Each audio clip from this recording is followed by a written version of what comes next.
Hi guys, in this video clip, I'm going to explain to you how financial leverage will influence return on equity when inflation rate deviates from expected inflation rate.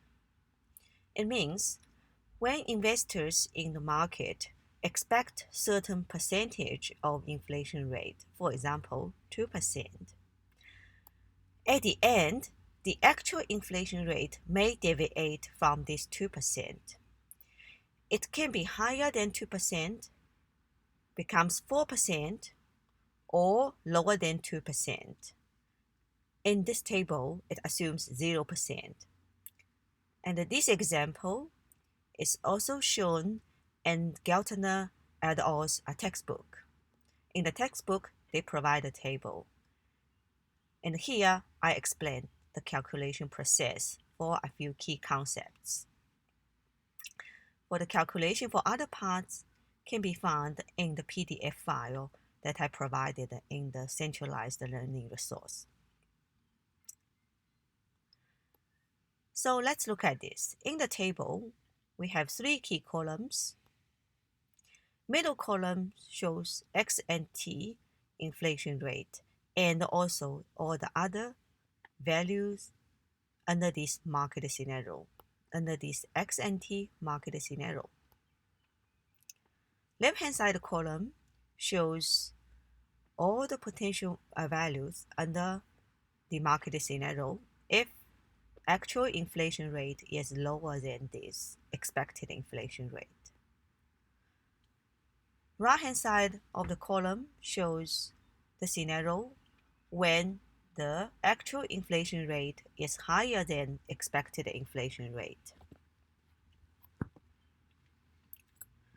So for this table, the calculation for each column, they follow exactly the same process from each other. The only difference there is that they are assumed under different inflation rate. So let's look at this. For the column of exposed inflation rate 4%, so we are going to understand the calculation for these four terms. First, property value at year 1. For the calculation of property value at year 1, we will require the information of property value at year 0. And we will take into account of the inflation rate under this market scenario and the yearly depreciation rate. Yearly depreciation rate is assumed to be the same under different market scenarios. So let's look at this. Property value at year 1 would equal property value at year 0, 100 times, now we will take into account of this inflation rate. So we will time this 1 plus 4% inflation rate. Then times, we'll take into account of this depreciation rate. So depreciation rate, we will utilize 1 minus 1% depreciation rate. So if we input all the numbers into the calculator, we will have this result, 102.97. That's the property value at year 1. So we can input this property value at year 1 into the table over there. And then nominal return on property. So now let's move on. Look at this. Nominal returns on property. How to calculate this one?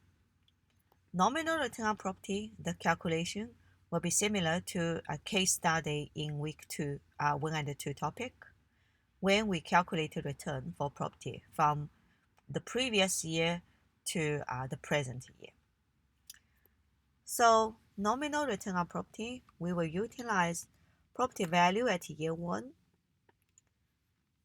That's the calculated one, right? 102.96 minus property value at year 0, that's 100. Then divided by property value at year 0, 100.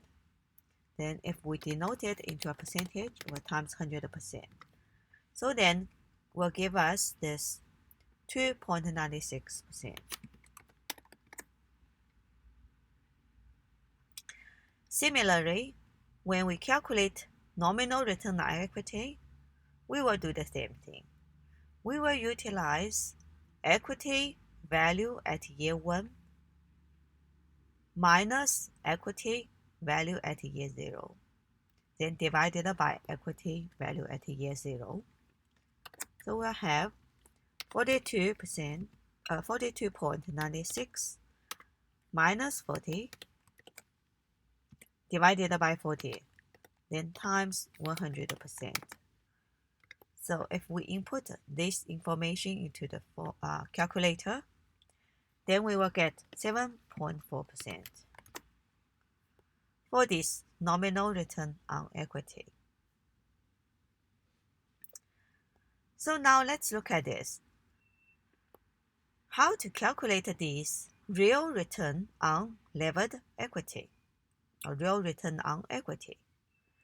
The difference between real return and nominal return is that for real return, we will exclude this impact of inflation on equity. How to exclude the impact of inflation? So we will deflate it. So we will utilize this equity value at year 1, 42.96, deflate it using the inflation rate. So now how to deflate it? Divided it by 1 plus the inflation rate. So now, then we get this real value of equity at year 1 through this deflated term. Then using this real value of equity at year 1 minus equity value at year 0, then divided by equity value at year 0, then times 100%.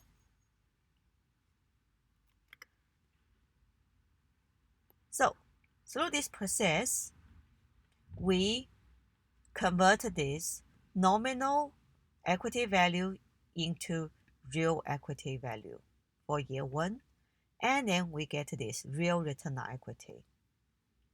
So input these into the calculator, we can get 3.27% for this real return on equity.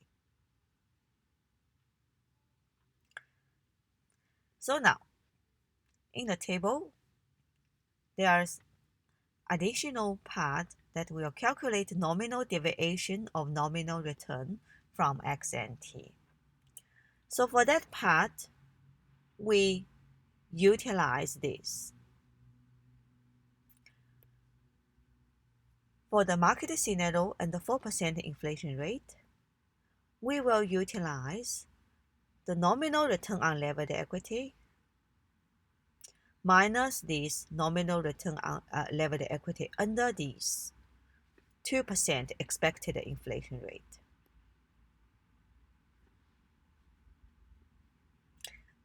So let's look at this. If I add another term like nominal deviation, right? Of nominal return from X and T for equity, right? For this part, then we will have under 4% inflation rate. For under this market scenario, for 4% inflation rate, we have nominal return on equity 7.40%, right? So yeah, if we keep two significant decimal places, we do need to add this 0. So now 7.40% nominal return on equity under 4% market inflation rate minus this nominal return on equity under expected inflation rate. So nominal return on equity under expected inflation rate is in the middle column, 2.45%.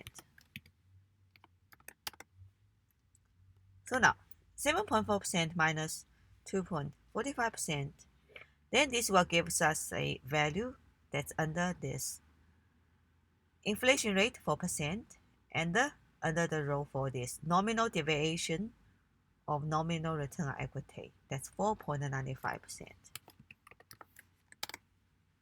So then we can input this 4.95% into this, into the table, the cell over there. All right. So now this completes the calculation for a few key concepts under this table. So other details of other calculations, check this PDF and MS Excel sheet file that I uploaded. So yeah, this closes this this illustration. Thank you.